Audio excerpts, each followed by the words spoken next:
I was cheated out of a promotion by my wife, so I resigned, exposed her mistake, and rose higher. I walked into my wife's office, my heartbeat steady, my steps measured, but my mind was a battlefield of emotions. The air in the office carried the familiar scent of her expensive perfume, a scent I used to love, one that once reminded me of home. Now, it just smelled like power, like control, like deception. It clashed with the sterile scent of the office space, a place I had spent far too many years in, pouring my soul into a company that never truly saw me. Or maybe they saw me, but they never valued me the way they should have. The city skyline stretched beyond the glass walls, sunlight bouncing off the sleek furniture, making the space look even more impersonal.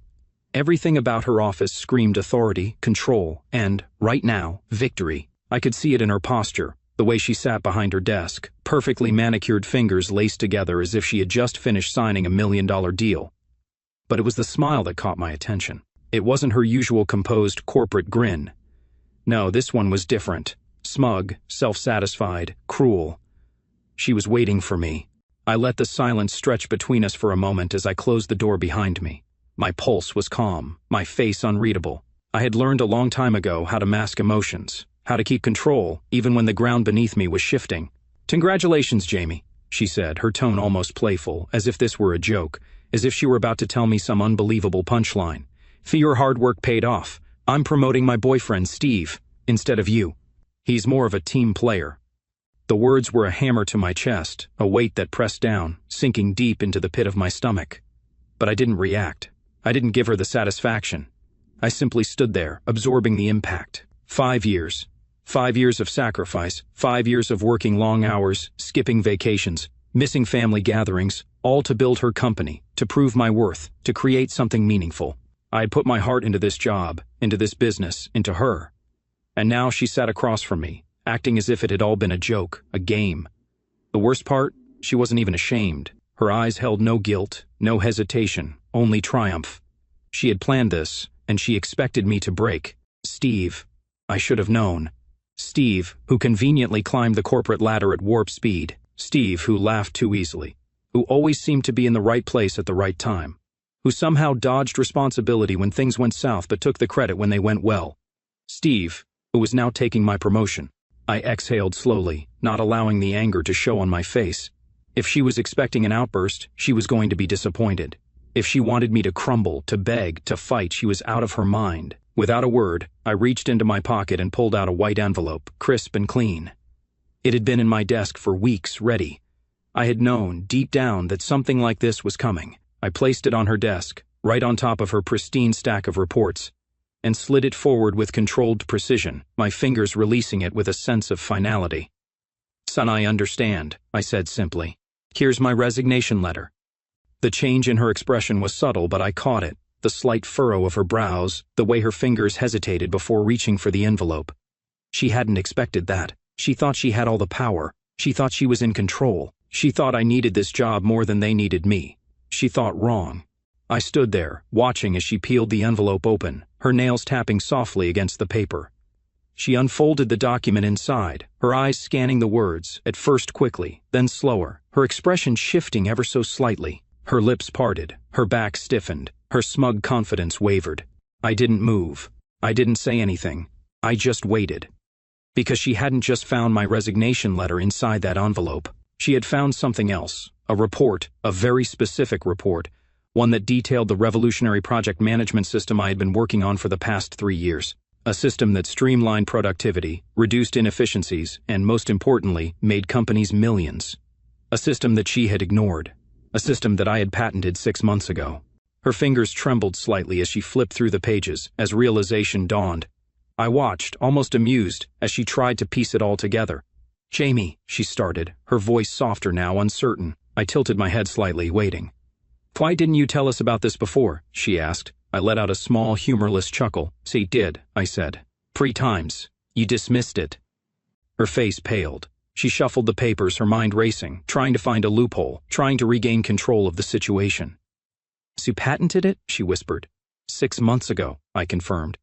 She inhaled sharply. That was when I saw it, the first crack in her armor, the moment she realized she had miscalculated.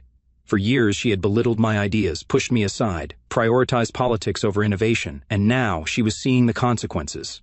She straightened her shoulders, her voice carefully controlled when she spoke next. "Jamie, let's be reasonable. We can match whatever offer you've gotten, maybe even do better." I laughed, a genuine, full-bodied laugh. "Honestly," I said, finally calling her by her name for the first time in this conversation, "it's not about money." She opened her mouth to argue, but I didn't let her. "It's about respect," I continued. "Something I never got here." Her lips pressed together tightly. She knew I was right. I had spent years being overlooked, being used, being underestimated. And now, when she finally realized my worth, it was too late. I buttoned my jacket, adjusting my watch as I took a step back. "So you and Steve, enjoy the promotion," I said smoothly, my voice dripping with finality. "Ensure you'll do great without me." And with that, I turned and walked out of her office. I didn't need to look back to know what was happening. I didn't need to hear her reaction to know that she was panicking, because, in the end, she had played the game wrong. She thought she was getting the last laugh. She thought she had all the power. But what she didn't realize was that I had been playing a game of my own, and now I was winning. I walked out of my wife's office with my head held high, my stride purposeful, my emotions locked away behind a calm, composed exterior.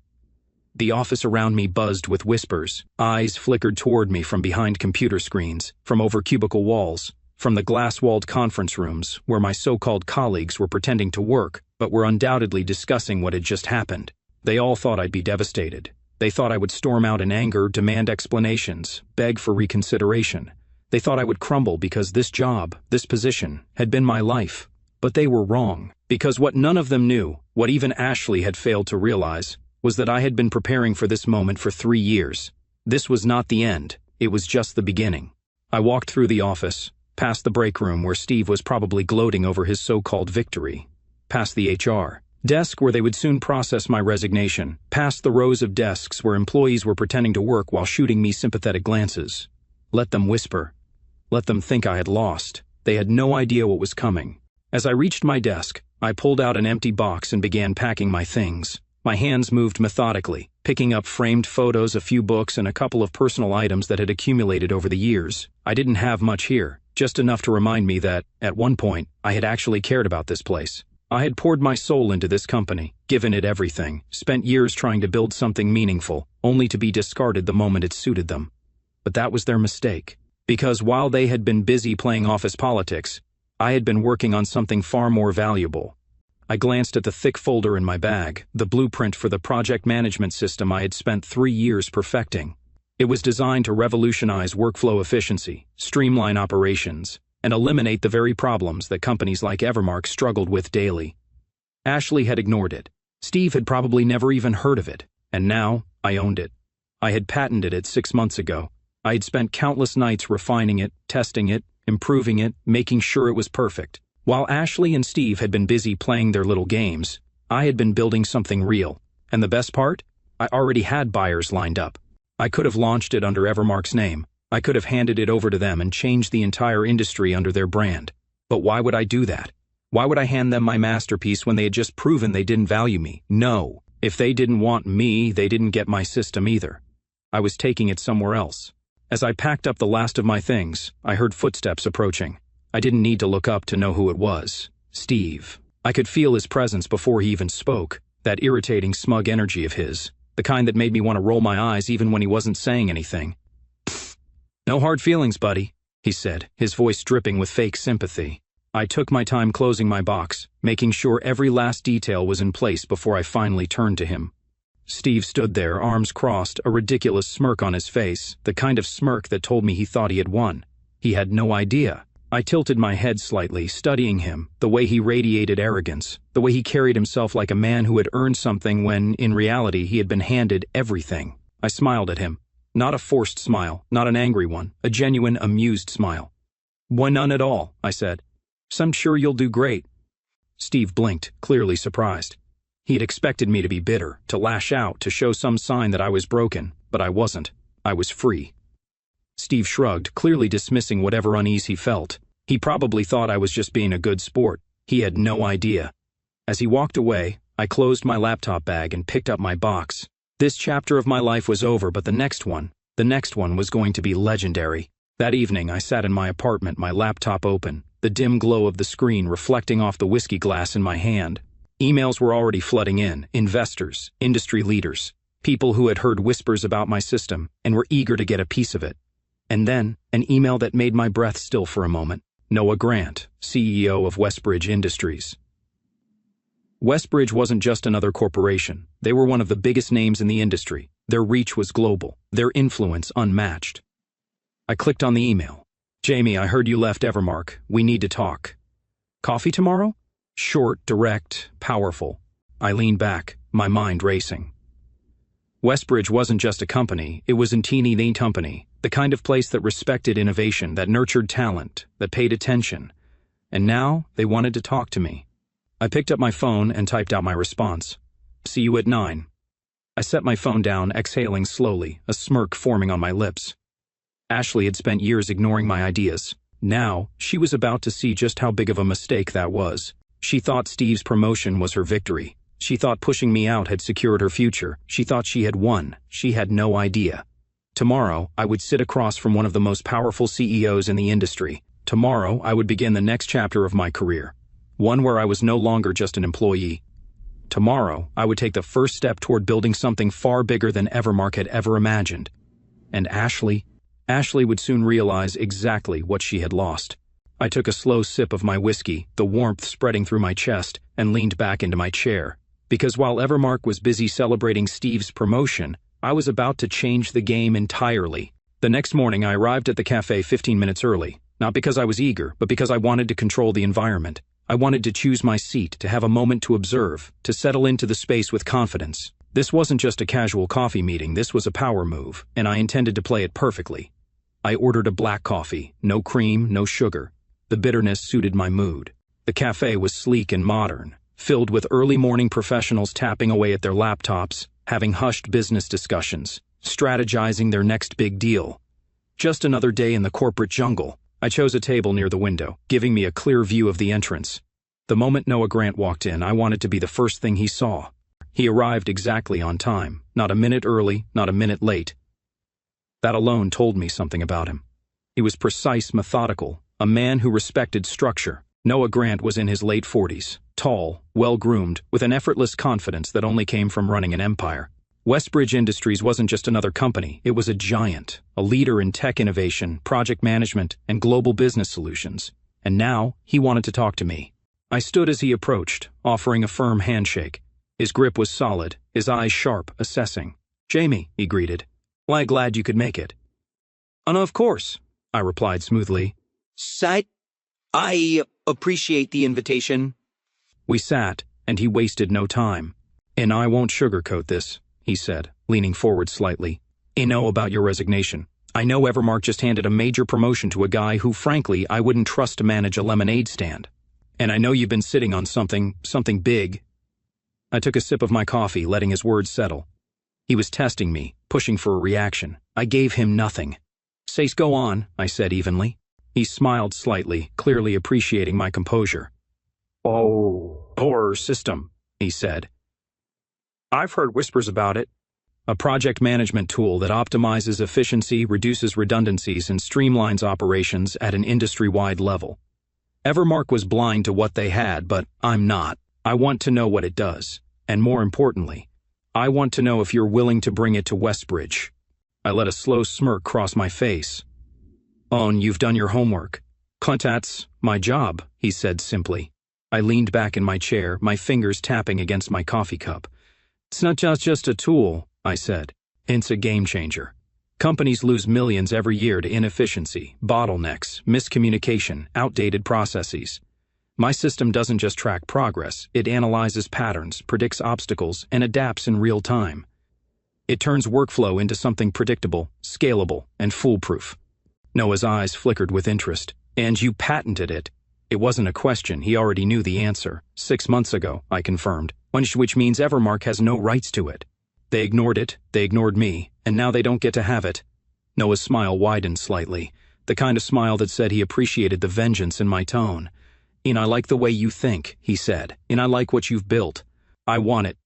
I took another sip of my coffee. Oh, that depends, I said smoothly. Pick on what you're offering. This was the moment when everything shifted. I wasn't just a guy looking for a job. I wasn't just another former employee looking to land on his feet. I was the asset here, and Noah Grant knew it. He reached into his briefcase and slid a folder across the table. "Take a look," he said. I opened it. Base salary triple what I was making at Evermark. Equity, a 10% stake in Westbridge's next innovation sector. Title, Vice President of Strategic Development. Full creative control over my systems integration. I kept my face neutral, but inside I was already calculating my next move. This was a kingmaker deal. It wasn't just a job, it was a seat at the table. I closed the folder and met his gaze. "You and I have two conditions," I said. He raised an eyebrow, intrigued. "First," I continued, "I want full autonomy over how this system is implemented. No bureaucracy, no corporate red tape. I run it my way." Noah nodded. "Done." "Second," I smiled, "I want the press release to state clearly that Evermark had the opportunity to implement this system and chose to pass on it." Noah chuckled. "Oh, you really want to twist the knife, don't you?" "They underestimated me," I said. "Such a guy just want to make sure they realize exactly what they lost." Noah leaned back, considering me. Then he extended his hand. "Welcome to Westbridge, Jamie." I shook his hand, sealing the deal. This wasn't just a career move, this was payback. That evening, I walked into my apartment feeling lighter than I had in years. For so long, I had played by Evermark's rules, let Ashley dictate my value, let a corrupt system decide what I was worth. But now I was the one making the rules. My phone buzzed. I glanced at the screen, an email from Ashley. I smirked, already knowing what it would say before I even opened it. "Hey Jamie, I think we may have made a mistake. Let's talk." I didn't reply. Instead, I drafted an email to Noah. Looking forward to the press release. Make sure Evermark's name is in bold. Then I set my phone down, poured myself a drink, and leaned back into my chair, staring out over the city skyline. Ashley thought she had beaten me. She thought she had secured her future. But now, she was about to realize just how wrong she was. I wasn't just moving on. I was moving up. 2 weeks later, on my last official day at Evermark, I walked into the office for the final time. The atmosphere felt different. There was a tension in the air, a subtle shift in the way people looked at me, some with curiosity, some with concern, and others, especially those who had always sided with Ashley, with concealed panic. I wasn't supposed to leave like this. I was supposed to be broken. I was supposed to be licking my wounds, searching for a new job, regretting ever standing up for myself. But instead, I was walking out of here a king, and they had no idea what was about to hit them. I took my time clearing out the last few things from my desk, keeping my movements unhurried. Let them wonder, let them whisper, let them realize too late what they had done. Then, just as I expected, an email popped up on my screen. Subject, final meeting, CEO's office. Ashley, right on cue. I exhaled slowly, then stood, adjusting my jacket before making my way to her office. The walk felt different now. It was the same office, the same hallways, the same people. But everything had changed, because now I was untouchable. I stepped inside without knocking. She was sitting behind her desk, but this time, the smug smile was gone. For the first time in years, I saw something I never thought I'd see on her face, doubt. She held my resignation letter in one hand, but what truly caught my attention was the document in her other hand, the report I had included in my resignation letter. She had finally read it, and now she understood what she had lost. "Oh, Jamie," she started, her voice different this time, controlled, careful. "Why didn't you tell us about this system before?" I let out a quiet chuckle, shaking my head slightly. "I did," I said, "3 times. Her face paled. I watched as she shuffled through the pages, her fingers trembling slightly. She knew what she was looking at. She wasn't just realizing that she had ignored something valuable. She was realizing that she had ignored something that could have saved Evermark. Her voice dropped to something almost desperate. "You patented it?" I nodded. 6 months ago. Silence stretched between us, the kind of silence that made people realize just how badly they had messed up. Finally, she exhaled and straightened her shoulders, trying to regain some control. "Too late. Jamie, let's be reasonable. We can match whatever offer you've got." I smiled. She was scrambling now. "It's not about money, Ashley," I said. "It's about respect." Her jaw clenched. She hated hearing that. For years, she had assumed I would always be there, always giving to the company without asking for anything in return. She had treated me as replaceable, and now she was realizing just how irreplaceable I actually was. "Jamie, we can—" No, I cut in smoothly, my voice firm but calm. "You had your chance. 3 years, 3 separate pitches. I sat in this very office and you shot me down every single time. You said it wasn't feasible. You said we weren't ready for that level of change. And now, I gestured toward the document in her hand. "Oh, now you're finally reading it because I'm leaving." She didn't speak, but I could see it in her face, the regret, the realization, the panic. I stood, adjusting my jacket, giving her one last look. "Enjoy your promotion," I said with a knowing smirk. "Sorry, you and Steve are going to need all the luck you can get." And with that, I walked out for the last time. That night, I sat in my new office at Westbridge, overlooking the city skyline, a view 10 times better than anything Evermark ever gave me. My name was already on the door. My system was already being integrated into the company's structure. I had an entire team under me, people who respected my vision, who understood my value. And the best part? I was just getting started. Then my phone buzzed. A text from an old colleague, Jake. "Ashley's in full meltdown mode. Steve has no idea what he's doing. The board is furious." I leaned back in my chair, laughing quietly to myself. The cracks were already starting to show, and I hadn't even made my next move yet. 3 months had passed since I left Evermark, and the fallout was even worse than I had predicted. It started as whispers, missed deadlines, unhappy clients, and minor errors that should have been easily preventable. Then those whispers grew louder. Projects collapsed, clients walked away, investors panicked, and at the center of it all, Steve, the man Ashley had chosen over me, the man who had smirked as I packed up my desk as if he had won some great victory, the man who had no idea how deep he was in over his head. And now he was drowning. I leaned back in my chair, scrolling through the latest industry news. Evermark Incorporated faces client exodus amid efficiency crisis. Stock down 30%. The headline alone was enough to make me smirk, but it was the article that really made it worth reading. I skimmed through it, my eyes catching on key phrases. Several longtime clients have cited severe project mismanagement since the departure of a key executive, leading to significant delays and operational inefficiencies. I knew exactly who that key executive was, and so did Ashley. As I continued reading, I found a quote from one of Evermark's former clients, one I had personally managed during my time there. "The quality of service at Evermark has deteriorated significantly. Projects that once ran like clockwork are now riddled with delays. It's like they lost the one thing holding them together." I exhaled through my nose, shaking my head slightly. They had lost me, and they were just now realizing what that meant. Across from me, my assistant Claire knocked lightly on the door before stepping in. "For 3 o'clock call with Westbridge's expansion team is in 10 minutes, she reminded me. "Thanks, Claire. I'll be ready," I said, closing my laptop. As she turned to leave, she hesitated. "Oh, one more thing," she added. "And you got a voicemail from someone at Evermark. I think it was one of the board members. Should I forward it to you?" I smirked. "Oh, no need," I said. "Ensign already know what they want." Evermark was falling apart, and now they were desperate. They thought I'd want to hear them out. They thought they still had leverage. They were wrong. Later that evening, I got a text from Jake, my former colleague at Evermark. "Dude, you need to hear this. Call me." Curious, I dialed his number. "Oh, Jake," I said when he picked up. "What's going on?" He let out a low whistle before speaking. "Oh, man, you would not believe the disaster unfolding over here. Ashley is losing it. Steve just resigned." I blinked. "Wait, what?" "Why, yep," he said. "They couldn't handle the pressure. The board basically threw him under the bus, blaming him for everything. He walked out this morning, no 2 weeks' notice, no farewell speech, just gone." I let out a short laugh. "So let me get this straight," I said. "And Ashley gave him my promotion, and now he's running for the hills?" "Pretty much," Jake said. "And dude, it gets worse. She's next. The board is done with her. Investors are threatening to pull funding unless there's a leadership restructure."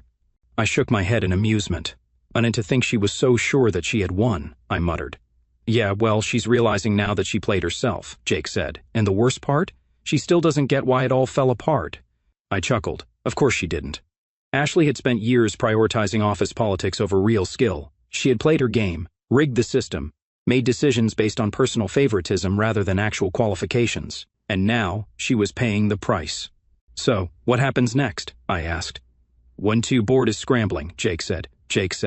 "They're looking for someone to come in and clean up the mess. And from what I hear, they want you." I rolled my eyes. "Of course they do," I muttered. "After everything, after years of being overlooked, dismissed, and undervalued, now they needed me. But they were too late. Westbridge had already given me everything Evermark refused to, and I wasn't about to go backward. So I assume Ashley hasn't reached out yet?" I asked, though I already knew the answer. "Oh, not yet," Jake said, "but give it time. She will. And when she did, I'd be ready." The next morning, I was sitting in my office when my phone vibrated. A new email. I already knew who it was from before I even looked. Ashley. I exhaled slowly, letting the moment settle before opening the message. Jamie, I think we may have made a mistake. I'd like to discuss an opportunity for you to return. Name your price. I smiled. Of course she wanted me back. But the problem was, I wasn't for sale. I stared at the email for a long moment before typing out my response. Ashley, I appreciate the offer, but I'm exactly where I need to be. Best of luck, Jamie. Then, without another thought, I hit send. And just like that, the door to Evermark was officially closed forever. I leaned back in my chair, staring out at the city skyline, taking in the reality of my new life. Westbridge was thriving. My system was being rolled out globally. I had full control over my work, a team that respected me, and a salary that made Evermark's look like pocket change. And Evermark? Evermark was bleeding out, and they had no one to blame but themselves. The best part? I was just getting started. It didn't take long. 2 days after I sent my final email to Ashley, my phone started ringing. At first, I ignored it. I let it go to voicemail, letting her desperation fester. She wasn't used to being ignored. She was used to controlling the conversation, being the one people had to impress, the one making the decisions. But now she was the one chasing after me. I let it ring again and again. Then, a new email popped up in my inbox. Subject: urgent. Let's talk. I smirked before clicking it open. Jamie, I know things ended on bad terms, but I really think we should discuss this. Evermark is willing to negotiate whatever you want. We can make it work. Just take a meeting. Please, please. I never thought I'd see Ashley beg. I leaned back in my chair, staring at the email, letting it sit there for a moment. I had two choices. I could ignore her entirely, let her twist in the wind, let Evermark continue its downward spiral until it was nothing but a cautionary tale in the industry. Or I could play the game one last time. I drummed my fingers on my desk, considering my options. Then I made my decision. I picked up my phone, scrolled through my missed calls, and finally I called her back. She answered immediately, as if she had been staring at her phone, waiting. Jamie, she breathed, the tension thick in her voice. Ashley, I said smoothly. There was a pause, a hesitation. She was used to having the upper hand, used to me being the one fighting for her attention. But now, the dynamic had flipped. Then thank you for calling me back, she finally said. Oh, I know you're busy, but I really think we should talk. And I gathered that from the 5 missed calls and your email, I said dryly. Another pause. She hated this. She hated that she had to convince me. Jamie, she said, her voice lowering into something carefully controlled, like she was trying to regain some authority. I know Evermark isn't the same without you. Things have changed. That's one way to put it, I said, tilting my head. Steve is gone, she continued, trying to sound unaffected, but I could hear the strain. Ona Board is looking for new leadership. There's an opportunity here, a big one, and I think it should be you. I nearly laughed. 3 months ago, she had looked me in the eye and told me I wasn't a team player, that I wasn't right for a leadership position, and now she wanted me to save her. Interesting, I said, dragging the word out. Jamie, listen, Son, I don't think I need to, I interrupted. Ian, I think I already know exactly what's happening. Evermark is falling apart, the board is panicking, and you're about to lose everything. So now you want the guy you dismissed to come back and fix it. Silence. A long, glaring silence. Finally, she spoke again, her voice tight. It's not that simple. Tonto, I think it is. Another silence. This time, she exhaled sharply, the sound of frustration barely concealed. Jamie, she said, softer this time. I know we made mistakes. I know we made mistakes. But we need you. The company needs you. Just come in for a conversation. That's all I'm asking. I tapped my fingers against my desk, letting the moment stretch out. She needed me to say yes. She needed me to give her hope. Instead, I smiled and said, No. A sharp intake of breath. Jamie, be reasonable. Tonwa, being very reasonable, I said smoothly. See, I did my part. I gave Evermark everything and you threw it away. You made your choice. Now you have to live with it. I can fix this, she pushed. We can fix this. Ashley, I said, my voice calm but firm, since there is no we anymore. Silence. Finally, she let out a slow exhale, defeat seeping through. You're really not going to help, she asked, her voice quiet now. No, I said simply. A beat passed, then another, and then she hung up. No goodbye, no last attempt to persuade me, just silence. I stared at my phone for a moment before setting it down, shaking my head with amusement. Ashley had always thought she was untouchable. She had spent years thinking she was the smartest person in the room, and now she had finally learned what it felt like to lose. That night, I got another text from Jake. Ashley looked like a ghost in today's meeting. It's over for her, man. The board is already talking about replacing her. I smiled to myself. Of course they were. Ashley had built her entire career on playing politics, not actual skill. And now she was realizing the hard way that when everything collapsed, there was no one left to protect her, because in the end she wasn't as untouchable as she thought. And I had just proven it. The downfall was quicker than I expected. Evermark had been teetering on the edge for months, but after that phone call with Ashley, I knew the final blow was coming, and when it did, it would be brutal. I arrived at Westbridge early that morning, coffee in one hand, phone in the other, scrolling through the latest industry news, and there it was, the headline that would send shockwaves through the entire corporate world. If Evermark CEO Ashley Dawson removed after leadership crisis, board announces immediate restructuring. I exhaled slowly, leaning back in my chair as I read the article. Ashley had been fired. They had finally done it. The board had cut her loose to save themselves. I skimmed through the details, my smirk growing with every paragraph. And after months of financial decline, client losses, and internal turmoil, Evermark's board of directors has announced the removal of CEO Ashley Dawson, effective immediately. Sources close to the company indicate that board members had grown frustrated with Dawson's inability to stabilize operations following the departure of executives. Dawson's tenure was marked by a controversial promotion that many industry experts believe contributed to the company's downward spiral. I laughed under my breath. That uncontroversial promotion was Steve, the very same Steve who had fled the company when the heat turned up, leaving Ashley alone to deal with the fallout.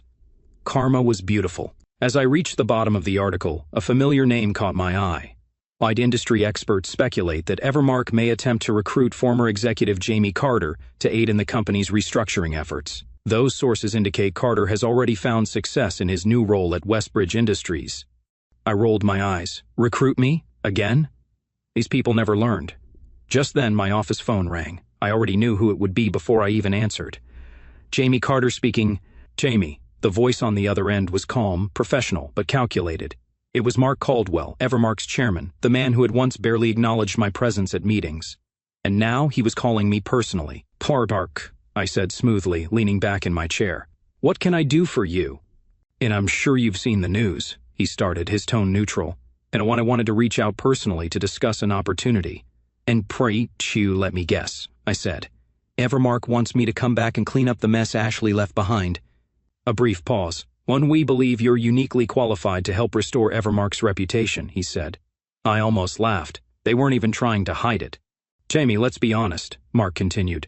And you were the backbone of this company. Losing you was a mistake. I won't deny that. I raised an eyebrow. Funny, I said, because when I worked there, no one seemed to see my value. But now that everything's falling apart, suddenly I'm the backbone. But we're prepared to make it worth your while, he said, ignoring my sarcasm. In a leadership position, full autonomy over operational changes, double your previous salary. I let out a low chuckle. Mark, let me stop you right there, I said. I'm going to save you some time and say no. Silence. Then he sighed. And understand why you feel that way, he said. But Jamie, this isn't just about us. Think about the employees who are still here, the ones who depended on you. I narrowed my eyes. The guilt trip. That was their final play.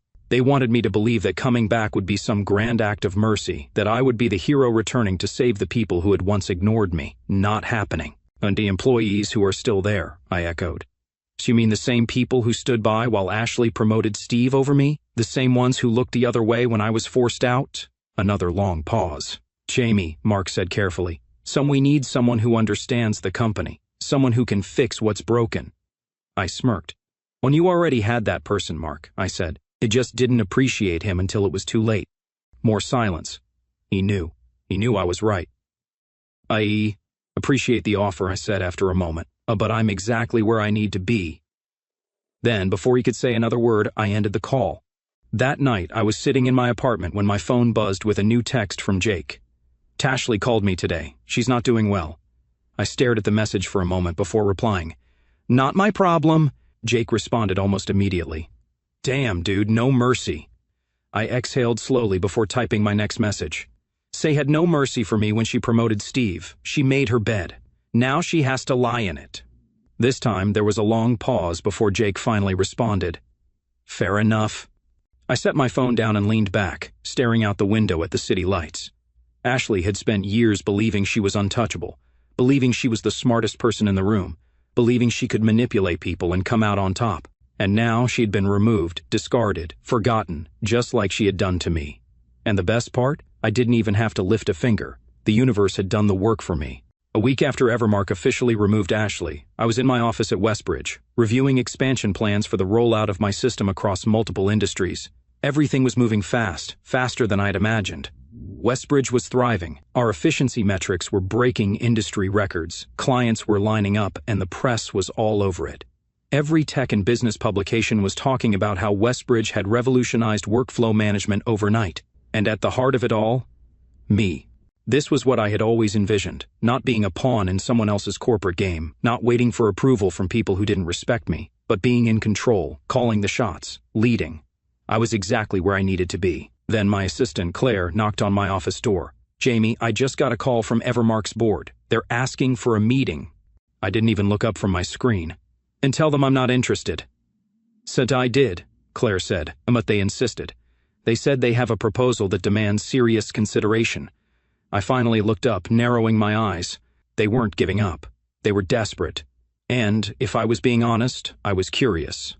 Fine, I said. Schedule it. Let's hear what they have to say. 2 days later, I walked into a private conference room at Evermark's headquarters. I hadn't stepped foot in this building since the day I walked out, and now I was walking in on my own terms. Mark Caldwell, the board chairman, stood to greet me as I entered. Jamie, he said, forcing a smile. Good to see you. I wish I could say the same, I replied smoothly, taking a seat across from him. He didn't even flinch. He knew I wasn't here for pleasantries. Also in the room were 3 other board members, people who had barely acknowledged me back when I worked here. Now they looked like they were about to beg. Mark cleared his throat and slid a folder across the table. I'll get straight to the point, he said. But we want you to come back to Evermark as our new CEO. I stared at him for a long moment before laughing. I actually laughed. I leaned back in my chair, shaking my head. Oh, let me get this straight, I said. And you fired Ashley, your golden girl, and now you want me, the guy she forced out, to fix the mess she left behind? Mark didn't even try to deny it. Yes. I picked up the folder and flipped through it. Their offer was massive, triple my old salary, full executive control, a huge stock package. They weren't just asking me to return, they were begging me. I closed the folder and set it aside, my expression unreadable. Why should I even consider this? I asked. Mark leaned forward, his voice lower now. Because, Jamie, Evermark is still one of the biggest names in the industry, and if you take the reins, you'd be running your own empire. You wouldn't just be fixing a broken company, you'd be shaping its future, your future. I studied him carefully. He was good, he knew how to sell it, but the problem was, I wasn't buying. Well, let me ask you something, Mark, I said. What happens if I say no? He didn't even blink. And Evermark collapses. I tilted my head. And that's my problem, why? Silence. Mark sighed, rubbing his temples. Look, Jamie, I know we handled things poorly before. I won't sugarcoat it. But this is bigger than personal grudges. Evermark needs a leader, a real one, and we're willing to make it worth your while. I sat there for a moment, tapping my fingers against the table. I could feel the weight of the moment. They had once dismissed me like I was nothing. Now they were offering me the keys to the kingdom. And maybe some part of me should have wanted that. But I didn't. Because Evermark didn't deserve me. They had never deserved me, and now they were realizing that too late. I stood up, adjusting my jacket. I appreciate the offer, I said. But I have to decline. Mark frowned. Oh, Jamie, Westbridge gave me everything Evermark never did, I cut in. And I'm not about to trade that for a sinking ship. Silence. The board members exchanged glances, realizing that they had already lost me. I picked up the folder with their offer, flipped it open, and tore the contract in half before tossing it back onto the table. Best of luck, I said smoothly. You're going to need it. And then I walked out. Again. Only this time, I wasn't leaving as an employee. I was leaving as the man who had won. That night, I was in my office at Westbridge, sipping a glass of whiskey, when my phone buzzed. A message from Jake. Dude, just heard about the meeting. You really told them to go to hell.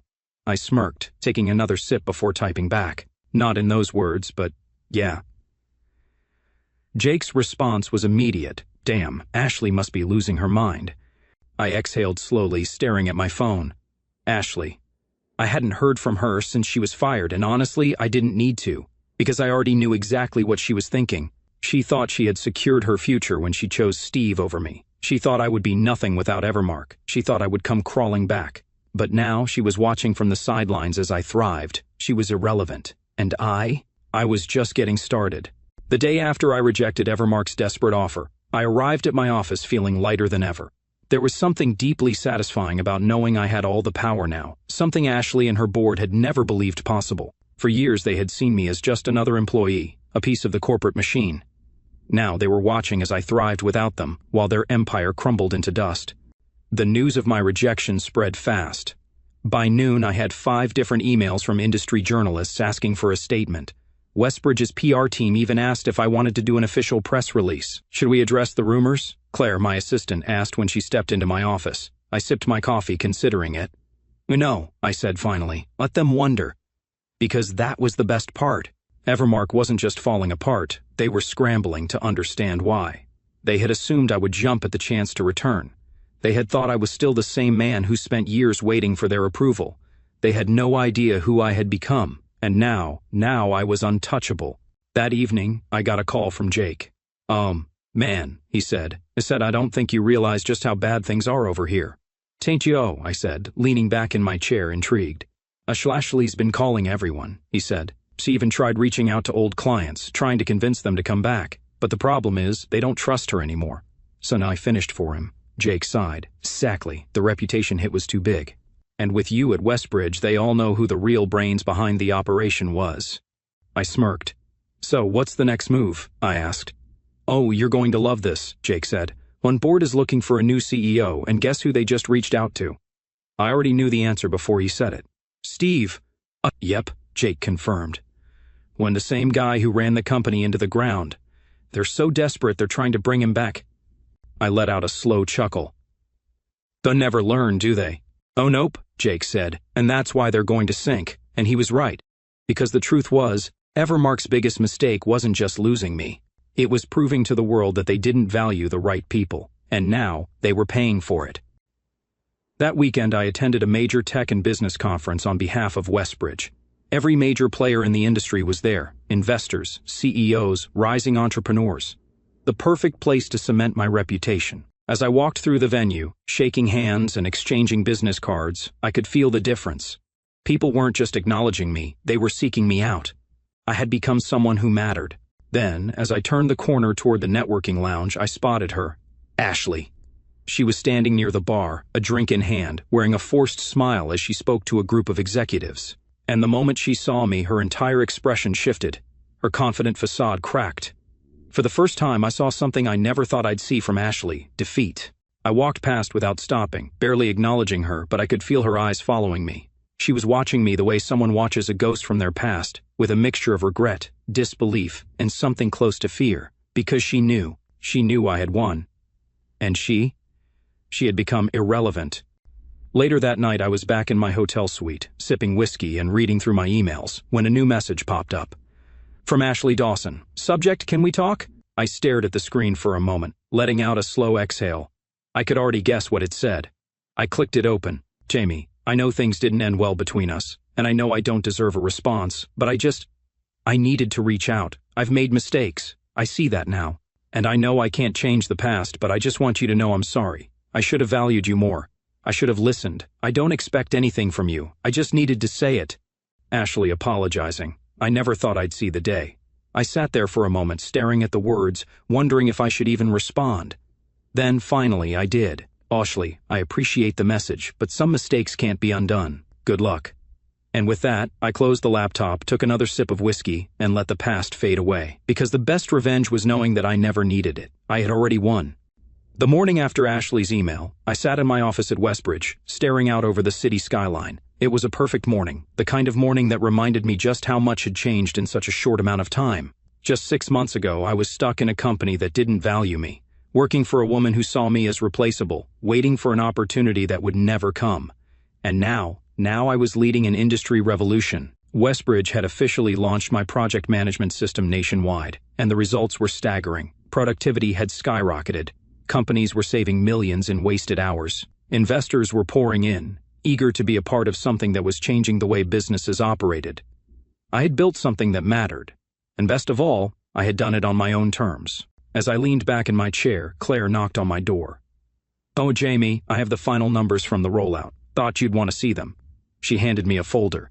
I flipped it open, scanning the figures. Client acquisition, up 230%. Efficiency ratings, at a record high. Industry adoption, accelerating faster than projections. I smiled. "This is huge," I said, setting the folder down. Claire smirked. I figured you'd like it." She hesitated for a moment before adding, "Oh, and you got another email from Evermark. Mark Caldwell again. Should I forward it?" I let out a quiet laugh, shaking my head. "No need," I said. No, I already know what it says.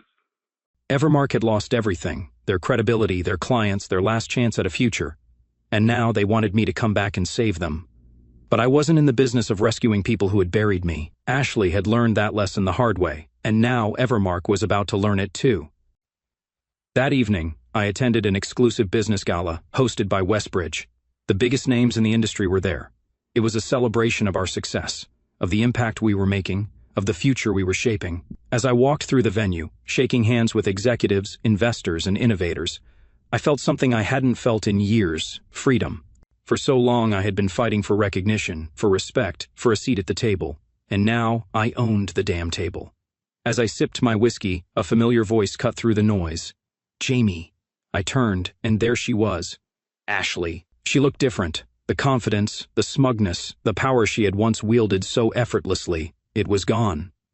She wasn't the queen of the corporate world anymore. She was just another guest at a party she no longer belonged to. "Didn't think I'd see you here," I said, swirling my drink. "Didn't think I'd have the courage to show up," she admitted, offering a small, tired smile. She hesitated, then exhaled. "Jamie, I just wanted to say it again. I'm sorry." I studied her for a moment, waiting for the catch, for the manipulation, the strategy, the power play. But this time, there wasn't one. She was just defeated, and somehow, that was more satisfying than any revenge could have been. No, I know," I said simply.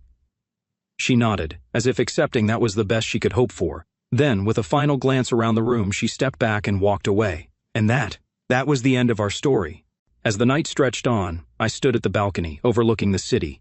I had built my future, man. This was my moment, my victory. And the best part? I hadn't just survived Evermark. I had outgrown it. I pulled out my phone and opened a new email draft to Westbridge's board. Subject: Next Big Expansion. Because while Ashley and Evermark faded into irrelevance, I was just getting started.